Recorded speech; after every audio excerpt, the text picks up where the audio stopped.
Hey everyone, welcome to spell bee. Let's talk about Kriti Sanon and कैसे उसने recently ये reveal किया कि एक एक्टर का ईगो इतना बड़ा था दैट एक फिल्म के प्रमोशन के दौरान उसने बोला था कि कृति को मत बुलाओ, सिर्फ मैं अकेला करूंगा ये फिल्म का प्रमोशन। एंड इन अ वे कृति सनोन ने ये इंडस्ट्री में जेंडर डिस्क्रिमिनेशन फेस किया है। And I just didn't feel like it was being promoted in a fair manner.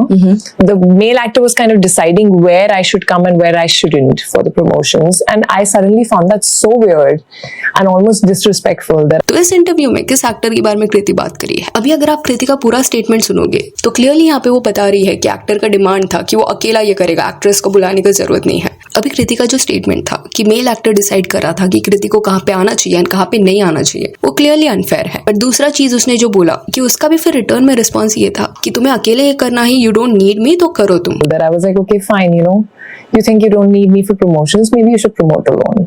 अब ये जो लाइन कृति ने बोला है वो जिस वे से बोला है उसमें कॉन्फिडेंस देखने मिल रहा है। ये बुरे वे में I am not saying, but highlighting this की पॉसिबिलिटी है कि बहुत अपने करियर के स्टार्ट में उसने ये फेस नहीं किया, बट जब वो एस्टैब्लिश हो चुकी थी इंडस्ट्री में एंड उसका अच्छा खासा फैन बेस था, स्टिल उसको एक मेल एक्टर ने इस वे से ट्रीट किया जिस वजह से उसका स्टांस ये था कि तुम्हें लगता है मेरा जरूरत नहीं है तो तुम करो। ऑब्वियसली अगर करियर के स्टार्ट में होता तो कृति भी थोड़ा खुद को डाउट करती, बट इवेंचुअली उसने ये प्रूव कर लिया है कि उसे देखने के लिए लोग थिएटर्स में आएंगे, उसका वो पुल है।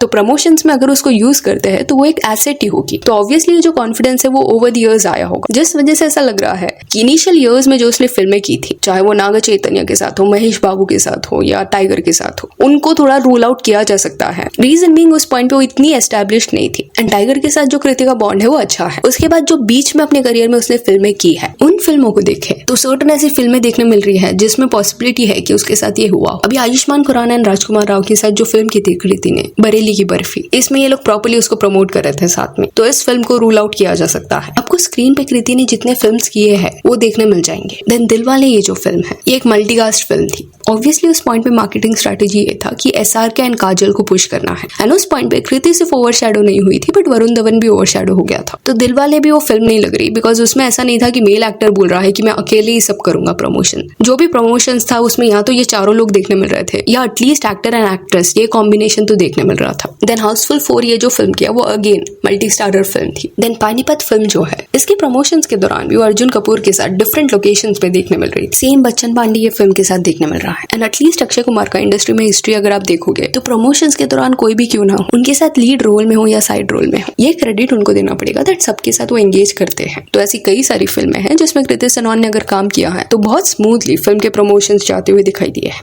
देन तेरे इश्क में ये जो फिल्म है उसमें लग नहीं रहा कि धनुष एडामेंट होगा कि उसको अकेले प्रमोट करना है ये फिल्म। रीजन बीइंग प्रमोशंस के दौरान आपको कॉन्स्टेंटली बात करना है एंड धनुष का हिंदी जो है वो इतना स्ट्रॉन्ग नहीं है एंड ये ऐसे लोकेशंस पे ये लोग जा रहे थे प्रमोट करने के लिए, जयपुर, मुंबई वगैरह, जहाँ पे ऑब्वियसली धनुष जो है उसके स्टांस ऐसा लग रहा था कि वो चाहता है कि कृति लीड करे एंड धनुष शायद वो एक्टर नहीं है जिसके बारे में कृति बात करी है, इसलिए लग रहा है क्योंकि वो फिल्म का जो शूटिंग हुआ उसके प्रमोशंस के दौरान तो ऑब्वियस ही चीज है कि जो भी को स्टार्स है वो एक दूसरे की तारीफ करेंगे, बट जब उसका प्रमोशन नहीं चल रहा था उस दौरान भी कृति को जब रैंडम सवाल पूछा गया था उस पॉइंट पे उसने मेक श्योर किया कि वो धनुष का नाम ले एंड उसकी तारीफ करे।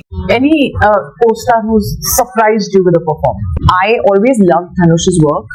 तो अगर कुछ ऐसा कृति को लगा रहता कि धनुष का एटीट्यूड प्रॉपर नहीं है या बहुत ज्यादा ईगो है या उसने वो ईगो फेस किया रहता तो शायद वो बाद में जाके इतना तारीफ नहीं करती। तो कई फिल्में जो है वो रूल आउट होती है इसके बेसिस पे कि उन फिल्म के प्रमोशंस के दौरान कृति प्रेजेंट थी, वो भी प्रॉपरली। सिर्फ 3 ऐसी फिल्में हैं जो थोड़ा ये डिस्क्रिप्शन में फिट बैठती है और वो है आदि पुरुष, तेरी बातों में ऐसा उलझा जिया एंड शहजादा। अभी से आदि पुरुष रोल आउट इसलिए नहीं हो रहा है बिकॉज उसके प्रमोशंस के दौरान कृति मिसिंग थी, बट प्रभास वो एक्टर होगा जिसने बोला होगा कि कृति को इन्वॉल्व मत करो। इसके चांसेस बहुत कम लग रहे हैं। रीजन भी प्रभास खुद पब्लिक स्पीकिंग अवॉइड करता है एंड ये देखने मिला है कि स्टेज पे जाके बात करना इतना उसको नहीं पसंद। इस वजह से प्रभास वो एक्टर ऐसा लग नहीं रहा। बट हाँ, आदि पुरुष के प्रमोशन के दौरान सर्टन जगह पे कृति मिसिंग थी, सर्टन इवेंट से खुद प्रभास भी मिसिंग था। ये बोला जा रहा था उस पॉइंट पे कि वो बीमार है जिस वजह से वो इवेंट्स को अटेंड नहीं कर पा रहा था, बट ऐसा लग रहा है कि उस पॉइंट पे ट्रेलर देखने के बाद जो ऑडियंस का रिएक्शन आया था इस वजह से कास्ट भी खुद ये फिल्म के साथ एसोसिएट होने से हेजिटेट कर रही थी। देन बात करें शाहिद कपूर के बारे में, तो शाहिद का पास्ट में ऐसा ईगो क्लैश जो है वो दूसरे एक्टर्स के साथ हो चुका है। जब उसे ऐसा लग रहा था कि पद्मावत ये फिल्म के दौरान उन दोनों ने उसको ओवरशैडो कर दिया है तब वो सॉल्टी हो गया था। देन तीसरा कार्तिक आर्यन, कार्तिक के ऊपर भी एलिगेशंस है कि उसने एक फिल्म के दौरान एक कास्ट मेंबर को स्टेज पे आने नहीं दिया था और ये जो रूमर है वो अपार शक्ति खुराना के एक इंटरव्यू के बाद बाहर आया था। स्त्री 2 के प्रमोशंस के दौरान अपार शक्ति ने एक स्टेटमेंट दिया था जहाँ पे वो इमोशनल हो गया था। उसका ये कहना था कि उसने एक फिल्म किया एंड सेट पे सब लोग बहुत अमेजिंग थे, शूटिंग करते वक्त मजा आया एंड ट्रेलर लॉन्च के पहले ही पूरे ऐसे कास्ट मेंबर्स ने फिल्म देख ली थी, जो नॉर्मल चीज है। ऐसे स्पेशल प्रीमियर्स किए जाते हैं एंड सबको फिल्म पसंद आई थी। एंड ट्रेलर लॉन्च के दिन पे अपार शक्ति भी वहां पे गया था, एक्साइटेड था कि अभी ट्रेलर लॉन्च होगा, वो भी ये फिल्म का पार्ट है। एंड स्टेज पे जाने से जस्ट 3 मिनट्स पहले उसको पता चला कि उसको स्टेज पे नहीं बुलाया जाएगा, क्योंकि जो एक्टर है उसने प्रोड्यूसर से डिमांड किया कि तुम सारे दूसरे लोगों को बुला सकते हो बट अपार शक्ति को नहीं बुलाना। अभी जैसे ये स्टेटमेंट बाहर आया उसके बाद लोगों ने सर्च किया कि अपार शक्ति की कौन सी ऐसी फिल्म है जिसमें वो स्टेज पे नहीं गया था ट्रेलर लॉन्च के दौरान। एंड लुका छुपी ये जो फिल्म है उसमें ये देखने मिला। ट्रेलर लॉन्च पे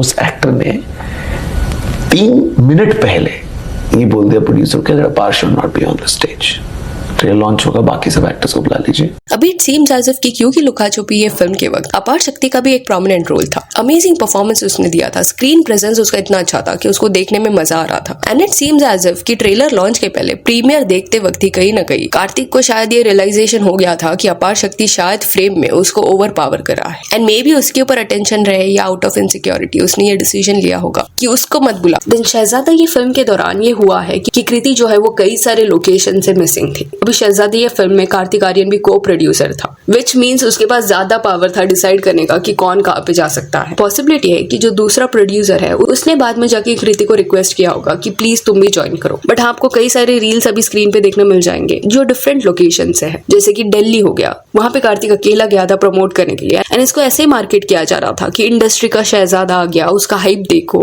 इस वे से इस फिल्म को मार्केट किया जा रहा था एंड कार्तिक पे पूरा अटेंशन रखने का ट्राई किया गया। देन कोलकाता ये सिटी के भी कई क्लिप्स है जहाँ पे अगेन कार्तिक अकेला गया था। फिर दिल्ली ये लोकेशन से भी कई सारी क्लिप्स है। तो कृति ने ये नहीं बोला था कि उसको बिल्कुल भी प्रमोशंस में इन्वॉल्व नहीं किया गया था, उसने ये बोला था कि वो कौन से लोकेशन पे आएगी या कहाँ पे नहीं आएगी ये डिसाइड करा था ऊपर से। तो ये सुनने के बाद इट इज हाईली पॉसिबल कि मे बी ये शहजादा के दौरान हुआ था, क्योंकि बहुत ऐसे क्लिप्स हैं जहाँ पे अकेले स्टेज पे कार्तिक जा रहा है, कार से बाहर निकल रहा है, क्राउड के बीच में उसने कार रोका है एंड शहजादा कुछ लिखा है, उसका फ्लैग ऐसे घुमा रहा है। उस पॉइंट पे जो मार्केटिंग स्ट्रेटेजी थी वो थोड़ा सा कार्तिक के सेल्फ ऑब्सेशन के अराउंड देखने मिल रही थी। उसके अलावा कार्तिक एंड शाहिद का नाम इसलिए ज्यादा ऊपर आ रहा है क्योंकि पास्ट में इनका ऐसा सिमिलर बिहेवियर देखने मिला। इट इज हाईली पॉसिबल कि कोई और ही एक्टर हो जिसके बारे में यहाँ पे कृति बात करी होगी, क्योंकि उसने नाम नहीं लिया है एंड ऐसा कोई प्रॉपर टाइमलाइन भी नहीं दिया है जिससे समझ आए कि एग्जैक्टली वो किसके बारे में बात करी है। एंड इस पॉइंट पे कृति सेनन का फिल्म करियर आप देखना, वैरायटी ऑफ फिल्में उसने की है, एक्टिंग उसका अच्छा है, प्रेजेंस उसका अच्छा है, क्लियरली ये ईगो है। ये अज्यूम करना कि अकेला मेरा नाम काफी है फिल्म को प्रमोट करने के लिए, ये stupid and over confident stance ही होगा। एंड और एक पॉइंट यहाँ पे ये भी है कि कृति का जो हाइट है वो कुछ 5'9" है एंड ये फिल्म इंडस्ट्री में कई बार देखने मिला है कि एक्टर्स जो है वो अटेम्प्ट्स बहुत ज्यादा इनसिक्योर हो जाता है खुद के हाइट को लेके अगर एक्ट्रेस जो है वो उनसे लंबी दिखती है। इसमें इनसिक्योर होने वाली कुछ बात नहीं है, बट उनके माइंड में है ये, वो इतना कॉन्फिडेंट फील नहीं करते जिस वजह से वो अवॉइड करते हैं। अगर एक्ट्रेस लंबी होगी उनको हील्स पहनने को नहीं बोला जाता, फ्लैट्स पहनने के लिए उनको पुश किया जाता है। तो वो भी केस हो सकता है इनसिक्योरिटीज की वजह से सेम फ्रेम में वो पर्सन कृति सेनन के साथ स्पॉट होना अवॉइड कर रहा होगा। बट जो भी हो, this is clearly wrong. So yeah, that's it for this video. Do let me know कि आपको क्या लगता है कि कृति सेनन किस एक्टर के बारे में बात करी है। And if you want, you can follow us on Instagram, जिसका लिंक आपको डिस्क्रिप्शन में मिल जाएगा। और ये वीडियो अच्छी लगी तो लाइक एंड शेयर करें और अच्छे अपडेट्स ले जान को प्लीज सब्सक्राइब करें। Thank you.